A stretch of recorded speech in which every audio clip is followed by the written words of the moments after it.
Hello students, last video में हमने saturated और अनसैचुरेटेड कार्बन कंपाउंड्स के बारे में पढ़ा था।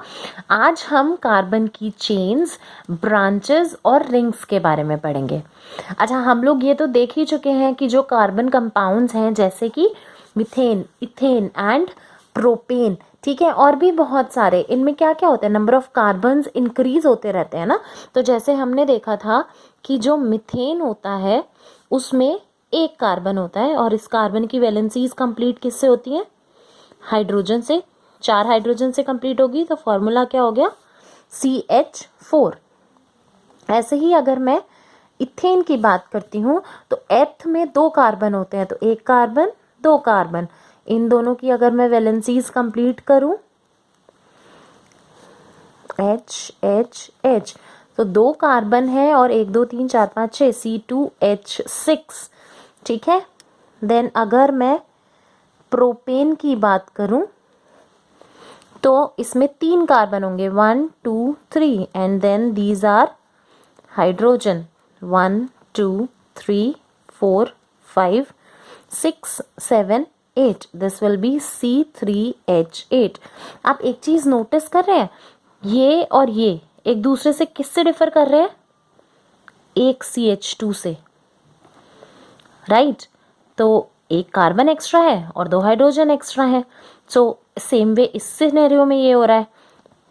ऐसी सीरीज जहां पर जो एलिमेंट्स हैं वो सिर्फ एक चीज से डिफर कर रहे हो, इसको कहते हैं homologous series. So these are a series of carbon compounds, ठीक है। अच्छा, हम इसके आगे भी थोड़ा सा देख लेते हैं। अगर मैं बात कर रही हूँ ब्यूटेन की तो 4 कार्बन होंगे, 1 2 3 4, एंड बाकी हाइड्रोजन कनेक्टेड होंगे, 1 2 3 4 5 6 7 8 9 10। सो दिस इज C4H10, ठीक है। अच्छा, सो इसी तरह से आगे भी होते हैं। ब्यूट के बाद आता है 5, मतलब pentane, formula will be C5H12, CH2 से डिफर कर रहा है ना क्योंकि, ठीक है। तो क्या हम एल्केन्स, ये सब जिनमें सिंगल बॉन्ड होता है, जिन सैचुरेटेड कार्बन्स, जितने भी सैचुरेटेड कार्बन्स हैं उन सबको क्या कहा जाता है? एल्केन्स कहा जाता है, ठीक है, जहां पर सारे सिंगल बॉन्ड्स प्रेजेंट हैं, ठीक है। यही अगर मैं बात करूं, अच्छा क्या मैं इसका एक जनरल फॉर्मूला बना सकती हूँ जिससे कि आपके लिए इजी रहे याद करना? पहले एल्कीन्स देख लेते हैं। जहां पर भी डबल बॉन्ड आ जाता है वहां हो जाता है एल्कीन, ठीक है। ईन हमने पढ़ा था उस दिन। अच्छा, क्या मिथीन हो सकता है? पॉसिबिलिटी है? नहीं, अगर डबल बॉन्ड होना है तो 2 कार्बन का होना जरूरी है। तो ये हमेशा किससे शुरू होगा? इथीन से, ठीक है। तो 1 2 hydrogen, 1 2 hydrogen, so it comes C2H4, ठीक है। सेम वे इथीन के बाद क्या होगा? प्रोपीन, 3 है क्योंकि, सो 1 2, तो 1 2 3, इसमें 1 बॉन्ड 2 बॉन्ड 3 बॉन्ड, एक और बनाएगा 4 बॉन्ड, इसमें 2 ऑलरेडी हैं तो 2 बनेंगे, हाइड्रोजन हाइड्रोजन हाइड्रोजन, 3 4 5 6, तो क्या हो गया? C3H6। ये किससे डिफर कर रहे हैं? CH2, सेम डिफरेंस है, तो ये भी क्या हुई? Homologous series. ऐसे ही आगे हो जाएगा ब्यूटीन, पेंटीन, पेंटीन के आगे यहाँ जैसे पेंटेन था उसके आगे क्या होगा? 6 होंगे तो हेक्सेन, 7 होंगे तो हेप्टेन, 8 होंगे तो ऑक्टेन, 9 होंगे तो नोनेन, और 10 होंगे तो डेकेन। इसी तरह से इसमें भी सेम चलेगा, ठीक है। तो ये भी क्या हो गई? Homologous series. वहीं अगर मैं बात करती हूँ एल्काइन की, जहां पर ट्रिपल बॉन्ड्स होते हैं, ठीक है, तो ट्रिपल बॉन्ड्स में क्या होगा कि ऑब्वियसली 2 कार्बन का होना जरूरी है, तो इट विल बी इथाइन पहला वाला, तो 1 2 3, ठीक, 3 तो हो ही गए, तो 1 हाइड्रोजन चाहिए, तो this will be C2H2। Then ethyne के बाद प्रोपाइन, 3 कार्बन, 1 2 3, तो इस कार्बन के लिए तो वैलेंसी ऐसे कंप्लीट हुई, इसकी तो हो रखी है 3 बॉन्ड 4 बॉन्ड, इसके लिए 3 है, एक और आ जाएगा, तो टोटल कितने हुए? C2 H4 डिफरेंस कितना है, ओ C3H4 सॉरी, अभी भी डिफरेंस कितने का है, CH2 का। लेकिन अगर मुझे एक जनरल फॉर्मूला बनाना है एल्कीन्स और एल्काइंस के लिए, तो मैं क्या देख सकती हूँ, मैं एल्कीन सबसे पहले देखती हूँ, सबसे इजी होता है ये CnH2n। जैसे जैसे n बढ़ेगा वैसे वैसे मतलब हाइड्रोजन की वैल्यू चेंज होगी। अगर 2 होगा तो ये 4 होगा, ये 3 होगा तो ये 6 होगा। तो सेम वे, तो एक जनरल फॉर्मूला हो गया एल्कीन का ये, जहाँ पर n will very from 2, 3, 4 and so on. 1 नहीं हो सकता क्योंकि डबल बॉन्ड है।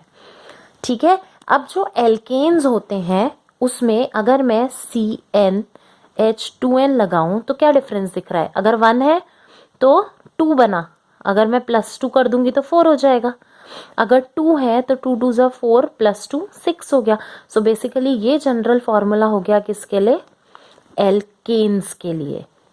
ठीक है, अब एल्काइंस अगर मैं देखूं, CnH2n लिखा, तो अगर 2 है तो 4 होना चाहिए, हो जाता है यहाँ पे, लेकिन यहाँ तो 2 है तो मैं क्या करूँगी, -2 कर दूंगी। ठीक है, 3 है तो 3 2 ज़ा 6 -2 4। तो ये जनरल फॉर्मूला हो गया फॉर एल्काइंस। क्लियर हो गया, एल्केन्स के लिए CnH2n +2, एल्कीन्स के लिए CnH2n और एल्काइंस के लिए CnH2n -2। अब अगर आपको सीधा सीधा बोलें कि एक 6 कार्बन की चेन है तो उसके एल्कीन का मॉलिक्यूलर फॉर्मूला क्या होगा, सो CnH2n लगाएंगे आप, कार्बन चेन कितने की है, 6 की, तो ये कितना हो जाएगा, this will B C6H12। I hope आपको ये क्लियर हो गया है। ठीक है, अच्छा अभी तक हमने जितनी भी देखी ये क्या है, चेन्स हैं, राइट, स्ट्रेट चेन्स हैं। ठीक, अभी मैं आपको एक और चीज शो करती हूँ। मैं आपको ब्यूटेन के 2 स्ट्रक्चर्स दिखाती हूँ। ठीक है, बनाऊंगी ब्यूटेन ही, हमें पता है ब्यूटेन है तो 4 कार्बन होने चाहिए, और क्योंकि एन है तो सिंगल बॉन्ड्स होने चाहिए, राइट। तो मैंने बनाया 1 2 3 4, अभी सिर्फ स्केलेटन बना रही हूँ, चेन बना रही हूँ। ठीक है, अच्छा अगर मैं इसको ऐसे बना दूँ 1 2 3 4, अब मैं इसकी वैलेंसीज कंप्लीट कर दूं, 1 2 3 1 2 1 2 1 2 3, हाइड्रोजन हाइड्रोजन, फॉर्मूला क्या होगा, C4 1 2 3 4 5 6 7 8 9 10 H10। अगर मैं यहाँ देखूं, इस कार्बन की वैलेंसी कंप्लीट हुई, इसमें 3 है तो एक हाइड्रोजन लगेगा, इसमें 1 2 3, इसमें भी 1 2 3, hydrogen hydrogen hydrogen hydrogen hydrogen hydrogen, तो कितना हो गया, C4 1 2 3 4 5 6 7 8 9 10 H10। तो आप देख रहे हैं इन दोनों का structurally they are similar but have same molecular formula. ऐसे स्ट्रक्चर्स को कहा जाता है structural isomers. So structure isomers are those compounds which have same molecular formula but different structures। ठीक है, ये डिफरेंस क्या है, ये चेन है, स्ट्रेट चेन है, जबकि इसमें क्या हो गई, ब्रांच हो गई, दिस इज ब्रांच्ड। आपको क्लियर हुआ कि चेन और ब्रांच में क्या डिफरेंस है। ठीक है, अच्छा अब इसी तरह से ये चेन रिंग्स की फॉर्म में भी प्रेजेंट होता है। फॉर एग्जांपल अगर मैं बात करूं किसकी, 6 कार्बन ले रही हूं मैं, 1 2 3 4 5 6, ये क्या हो गया, इसको कहते हैं साइक्लोहेक्सेन। हेक्स मतलब 6, एन मतलब सारे सिंगल बॉन्ड्स हैं। मैं इसको बना भी सकती हूँ, अगर मैं हाइड्रोजन कंप्लीट करूँ 1 2 3 4 3 4, अलग से बना देती हूँ क्योंकि उधर स्पेस नहीं है, मैंने नीचे लिखा हुआ है इसलिए मैं अलग जगह बना रही हूँ। इस वाले कार्बन के लिए 1 2 फिर 1 2, सब कार्बन 2 हाइड्रोजन से भी जुड़े होंगे।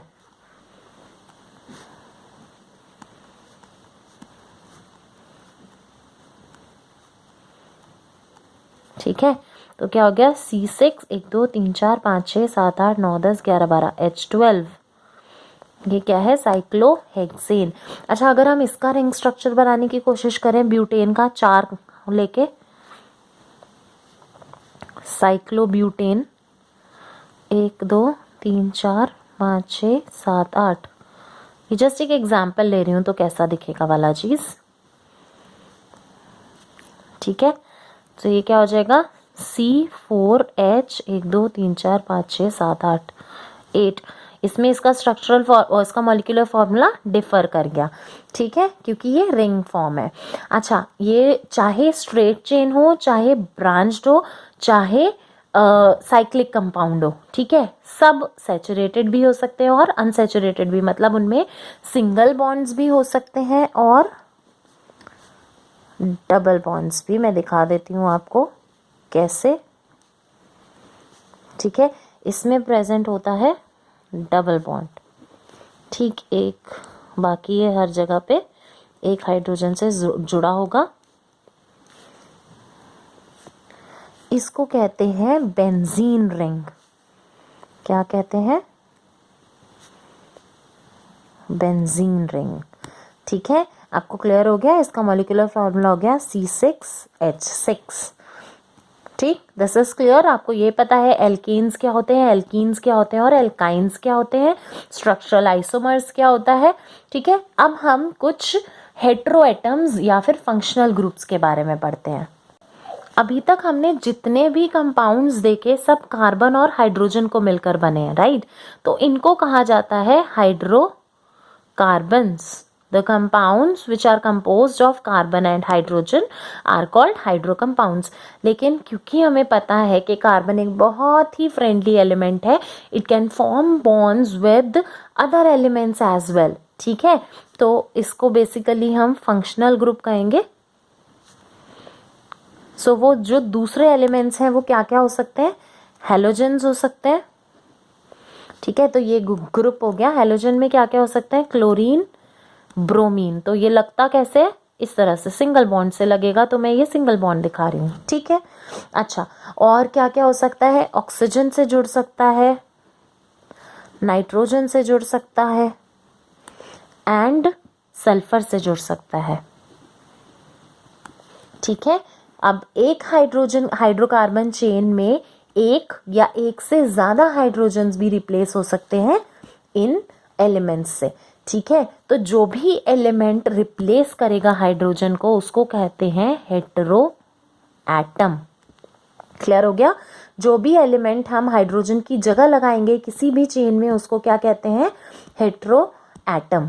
ये हेटेरो एटम्स क्या है? ये बेसिकली ग्रुप्स हैं जो कुछ स्पेसिफिक प्रॉपर्टी देती हैं टू द कंपाउंड, रिगार्डलेस कि उसकी लेंथ कितनी है, कार्बन चेन की, और कार्बन चेन का नेचर कैसा है, मतलब वो सैचुरेटेड है या अनसैचुरेटेड है, इट डजेंट मैटर, वो फंक्शनल ग्रुप कहलाएगा। ये क्या है? ये सब फंक्शनल ग्रुप्स हैं। They will provide some specific properties to the compound. ठीक है, तो मैं कुछ फंक्शनल ग्रुप्स के बारे में बता देती हूँ आपको। तो सबसे पहला मैं हेलोजेंस बता चुकी हूँ। हेलोजेंस में क्लोरीन या ब्रोमीन आते हैं, तो ये Cl या Br चेन में लग जाता है। तो मतलब अगर मैं एक सिंपल लूँ, इथेन लेती हूँ, इसमें अगर मैं एक हाइड्रोजन को ब्रोमीन से रिप्लेस कर दूं तो क्या हो जाएगा? ये C2H1 2 3 4 5 Br। ठीक है, तो इसको मैं ब्रोमो इथेन कह सकती हूँ। ठीक है, ये एक्चुअली बेसिकली नेमिंग होती है। नेमिंग मैं आपको नेक्स्ट क्लास में, नेक्स्ट वीडियो में समझाऊंगी। ठीक है, अभी हम सिर्फ फंक्शनल ग्रुप्स क्या क्या हो सकते हैं वो पढ़ लेते हैं। अच्छा, जो अगला फंक्शनल ग्रुप है वो आता है जहाँ पर ऑक्सीजन जुड़ जाता है कार्बन के साथ। ठीक है, तो उसमें सबसे पहला जो आता है वो आता है एल्कोहल। एल्कोहल में OH ग्रुप जुड़ जाता है कार्बन चेन के साथ। ठीक है, कहीं भी कार्बन एटम के साथ। सेकेंड होता है एल्डिहाइड। एल्डिहाइड बेसिकली होता है CHO ग्रुप। अगर मैं इसको फर्दर ब्रेक करके दिखाना चाहूंगी तो मैं इस तरह से दिखाऊंगी। ठीक है, नेक्स्ट आता है कीटोन ग्रुप। कीटोन ग्रुप होता है CO ग्रुप। ठीक, ये बेसिकली दोनों तरफ से जुड़ता है, C डबल बॉन्ड O। अब इधर भी जुड़ सकता है और इधर भी जुड़ना जरूरी है इस चेन में। कीटोन हमेशा बेसिकली बीच में आएगा, इधर उधर कार्बन एटम्स होना जरूरी है। ठीक, नेक्स्ट आता है कार्बोक्सिलिक एसिड। इसको हम लिखते हैं COOH, और अगर मैं इसका स्ट्रक्चर फर्दर दिखाऊंगी तो मैं लिखूंगी C डबल बॉन्ड OH। ठीक है, ये क्लियर हो गया। ये हो गया कार्बोक्सिलिक एसिड का स्ट्रक्चर। सो बेसिकली ये सब क्या थे, फंक्शनल ग्रुप्स, और जो भी एटम हाइड्रोजन को रिप्लेस कर रहा है उसको क्या कहते हैं, हेटेरो एटम। ठीक, अच्छा अगर मैं आपको एक चेन दिखाऊं, चेन में मैं सारे एल्केन्स लूंगी लेकिन उसमें एक जगह अल्कोहल लगा दूंगी, तो क्या हो जाएगा, CH3OH। CH4 होता है ना, CH4 की जगह मैंने एक H की जगह OH लगा दिया। सेम वे C2H5OH, ठीक है, C3H7OH। आपको पता है कि ये सब जो है, जो ये OH ग्रुप है, ये इन सब की प्रॉपर्टीज को डिसाइड करेगा। बेसिकली इन सब की प्रॉपर्टीज जो है वो केमिकल प्रॉपर्टीज सेम होंगी because of this particular functional group, और ऐसी सीरीज को क्या कहते हैं, होमोलोगस सीरीज। ठीक है, सो एक चीज़ ध्यान रखनी है, होमोलोगस सीरीज में जो केमिकल प्रॉपर्टीज होती हैं सारे कंपाउंड्स की वो सिमिलर होती हैं due to the presence of a specific group, चाहे वो ये हो, एल्कीन्स के केस में एल्केन्स और एल्काइंस के केस में क्या था, CH2, चाहे वो ये हो। ठीक है, अच्छा एक चीज ध्यान रखना है, जैसे जैसे मॉलिक्यूलर मास बढ़ता है एक होमोलोगस सीरीज में, वैसे वैसे उसकी फिजिकल प्रॉपर्टीज में चेंजेस आते हैं। जैसे उसका मेल्टिंग और बॉइलिंग पॉइंट बढ़ जाएगा, उसका जो सॉल्युबिलिटी है वो भी सिमिलर ग्रेडेशन शो करेगा, लेकिन इन सब की जो केमिकल प्रॉपर्टीज हैं वो सोली ये पर्टिकुलर फंक्शनल ग्रुप पर डिपेंड करेगी। सो आपको क्लियर हो गया है कि चेन्स क्या होती हैं, ब्रांचेस क्या होती हैं, और रिंग्स क्या होती हैं, क्या फंक्शनल ग्रुप्स होते हैं, हेटेरो एटम्स क्या होता है। ठीक है, सो हम नेक्स्ट वीडियो में ये देखेंगे कि हम कार्बन कंपाउंड्स को नेम कैसे दे सकते हैं। जैसे कि मैंने आपको ये वाला नाम बताया था, ब्रोमोइथेन, तो मुझे कैसे पता चला था, तो वो चीज़ हम क्लियर करेंगे नेक्स्ट वीडियो में। अगर आपको इस वीडियो से रिलेटेड कुछ भी इश्यूज हैं, आप कमेंट बॉक्स में लिखिए, we will try to resolve it. Thank you.